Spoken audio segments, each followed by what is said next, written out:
Hello everyone, welcome to Sanmarga classes. ಬೆಳಕು ಪಾಠದ 55ನೇ ಪ್ರಶ್ನೆ. ಕೆಲಿಡೋಸ್ಕೋಪ್ ನ ಹೇಗೆ ನಿರ್ಮಿಸಲಾಗುವುದು ವಿವರಿಸಿ. ಕೆಲಿಡೋಸ್ಕೋಪ್ ಅನ್ನ ನೀವೆಲ್ಲ ಚಿಕ್ಕವರಿದ್ದಾಗಿಂದ ನೋಡಿರ್ತೀರ ಅಲ್ವಾ? ಒಂದ್ ರೀತಿ ಸಿಲಿಂಡರ್ ಕೊಳವೆ ಆಕಾರದಲ್ಲಿ ಇರ್ತದೆ.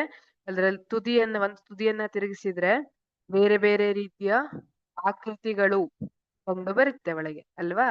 ಹಾಗಿದ್ರೆ ಆ ಕೆಲಿಡೋಸ್ಕೋಪ್ ನ ನಿರ್ಮಿಸುವುದು ಹೇಗೆ ಅಂದ್ರೆ, 15 ಸೆಂಟಿಮೀಟರ್ ಉದ್ದ ಮತ್ತು 4 ಸೆಂಟಿಮೀಟರ್ ಅಗಲ ಇರುವ ಆಯತಾಕಾರದ ದರ್ಪಣದ 3 ಪಟ್ಟಿಗಳನ್ನು ತೆಗೆದುಕೊಂಡು ಅವುಗಳನ್ನು ಜೋಡಿಸಿ ಒಂದು ಪಟ್ಟಕವನ್ನು ತಯಾರಿಸಿ ಅಂತ ಹೇಳ್ತಾರೆ.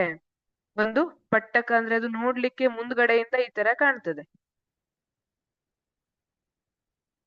ಈಗ 15 ಸೆಂಟಿಮೀಟರ್ ಉದ್ದ ಇರಬೇಕದು, 4 ಸೆಂಟಿಮೀಟರ್ ಅಗಲ ಇದೆ, 4 ಸೆಂಟಿಮೀಟರ್ ಅಗಲ ಇದೆ.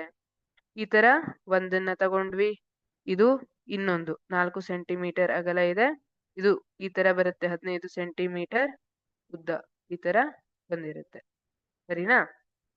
ಇಲ್ಲಿ ಇನ್ನೊಂದು ಕೆಳಗಡೆಯಿಂದ ಬಂದಿರುತ್ತೆ. ಇದು ಕೂಡ 15 ಸೆಂಟಿಮೀಟರ್ ಉದ್ದ, 4 ಸೆಂಟಿಮೀಟರ್ ಅಗಲ. ಇಲ್ಲಿ ಇನ್ನೊಂದು ಆಯತಾಕಾರದ ದರ್ಪಣ ಬಂದಿರುತ್ತೆ. ಈಗ ಇದರಿಂದ ಒಂದು ಪಟ್ಟಕವನ್ನ ತಯಾರಿಸಿ ಆಯ್ತು. ಈ ತರ ಒಂದು ಪಟ್ಟಕವನ್ನ ತಯಾರಿಸಿ ಆಯ್ತು.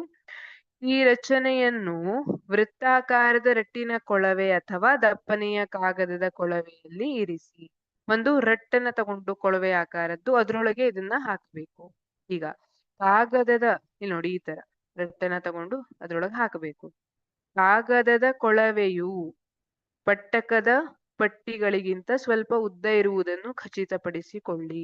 ಈ ಕೊಳವೆ ತಗೋತೀರಲ್ಲ, ಅದು ಈ ಪಟ್ಟಕಕ್ಕಿಂತ ಒಂದ್ ಸ್ವಲ್ಪ ಉದ್ದ ಇರಬೇಕು. ನೀವು ನೋಡಲು ಸಾಧ್ಯವಿರುವಂತೆ ಮಧ್ಯದಲ್ಲಿ ಸಣ್ಣ ರಂಧ್ರವಿರುವ ರಟ್ಟಿನ ಫಲಕದಿಂದ ಕೊಳವೆಯ ಒಂದು ತುದಿಯನ್ನು ಮುಚ್ಚಿ. ಈಗ ಕೊಳವೆಯ ಒಂದು ತುದಿಯನ್ನ ಒಂದು ರಟ್ಟಿನ ಫಲಕದಿಂದ ಮುಚ್ಚಬೇಕು. ಹೇಗೆ? ಆ ರಟ್ಟಿನ ಫಲಕ ಏನಿರ್ತದಲ್ಲ ಅದರಲ್ಲಿ ಮಧ್ಯೆ ಒಂದು ರಂಧ್ರ ಇರಬೇಕು. ನಾವ್ ಇದ್ರ ಮೂಲಕನೇ ಒಳಗೆ ಬೇರೆ ಬೇರೆ ಆಕೃತಿಗಳನ್ನ ನೋಡುವಂತದ್ದು. ಈಗ ಅದನ್ನ ಮುಚ್ಚೆ ಆಯ್ತು. ಅದಾದ್ಮೇಲೆ ಏನ್ ಮಾಡ್ಬೇಕು? ಇಲ್ಲಿ ರಟ್ಟಿನ ದೀರ್ಘ ಬಾಳಿಕೆಗಾಗಿ ಫಲಕದ ಮೇಲೆ ಪಾರದರ್ಶಕವಾದ ಪ್ಲಾಸ್ಟಿಕ್ನ ಚೂರುಗಳನ್ನು ಅಂಟಿಸಿ. ರಟ್ಟಿನ ದೀರ್ಘ ಬಾಳಿಕೆಗಾಗಿ ಏನ್ಬಹುದು? ಫಲಕದ ಮೇಲೆ ಪಾರದರ್ಶಕವಾದ ಪ್ಲಾಸ್ಟಿಕ್ನ ಚೂರನ್ನ ಅಂಟಿಸಬೇಕು. ಇನ್ನೊಂದು ತುದಿಯಲ್ಲಿ, ಈಗ ಒಂದು ತುದಿ ಕೆಲಸ ಮುಗೀತು, ಇನ್ನೊಂದು ತುದಿಯಲ್ಲಿ ದರ್ಪಣಗಳ ಪಟ್ಟಕಕ್ಕೆ ತಾಗುವಂತೆ ಒಂದು ವೃತ್ತಾಕಾರದ ಸಮತಲ ಗಾಜನ್ನು ಅಂಟಿಸಿ. ಅದ್ರ ಮೇಲೆ ಇದಕ್ಕೆ ತಾಗುವ ತರ ಇನ್ನೊಂದು ವೃತ್ತಾಕಾರದ ಸಮತಲ ಗಾಜನ್ನ, ಸಮತಲ ಗಾಜು ಅಂದ್ರೆ ಗೊತ್ತಿದಲ್ಲ ನಿಮ್ಗೆ, ಸಮತಲ ಗಾಜನ್ನ ಅಂಟಿಸಬೇಕು. ಈಗ ಗಾಜಿನ ಫಲಕದ ಮೇಲೆ ಹಲವಾರು ಸಣ್ಣದಾದ ಗಾಜಿನ ಚೂರುಗಳನ್ನು ಇರಿಸಿ.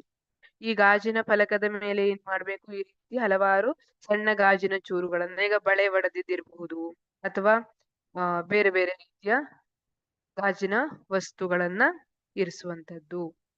ಈ ಕೊಳವೆಯ ತುದಿಯನ್ನು ಅಪಾರದರ್ಶಕ ಗಾಜಿನ ಫಲಕದಿಂದ ಮುಚ್ಚಿರಿ. ಇದನ್ನ ಇನ್ನೊಂದು ಅಪಾರದರ್ಶಕವಾದ ಗಾಜಿನ ಫಲಕದಿಂದ ಮುಚ್ಚಿದ್ದಾರೆ. ಬಣ್ಣ ಬಣ್ಣದ ಗಾಜಿನ ಚೂರುಗಳ ಚಲನೆಗೆ ಸಾಕಷ್ಟು ಅವಕಾಶ ಕಲ್ಪಿಸಿ. ಅವುಗಳು ಬೇರೆ ಬೇರೆ ರೀತಿಯಾಗಿ ಚಲಿಸಿದಾಗ ನಮಗೆ ಬೇರೆ ಬೇರೆ ರೀತಿಯ ಆಕಾರ ಕಂಡು ಬರ್ತಾ ಹೋಗ್ತದೆ. ಈ ರೀತಿಯಾಗಿ ನಾವು ಕೆಲಿಡೋಸ್ಕೋಪ್ ಅನ್ನ ತಯಾರಿಸಬಹುದು. Thank you.